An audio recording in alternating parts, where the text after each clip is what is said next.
ধন্যবাদ উৎফুল্লিত হৈ দীপেন ফুকনে এটা উপহাৰ আগবঢ়াইছে তেখেতে এয়া দীপেন ফুকনে এটি সামান্য উপহাৰ আৰু মৰম চেনেহ দিছে সকলোৱে একেবাৰে হাত চাপৰি মই সম্ভাষণ জনাবলৈ অনুৰোধ জনাইছোঁ ধন্যবাদ আমি সকলোৱে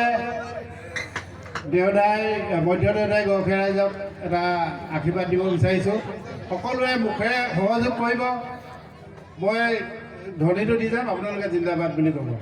মধ্য দেউতাই গড়খীয়া ৰাইজ জিন্দাবাদ মধ্য দেউতাই গড়খীয়া ৰাইজ জিন্দাবাদ মধ্য দেউতাই গড়খীয়া ৰাইজ জিন্দাবাদ সকলোকে ধন্যবাদ জনাই সভাভংগ বুলি ইয়াত ঘোষণা কৰা হৈছে ইয়াৰ মাজতে মই এটি সকলো সমাজকৰ্মী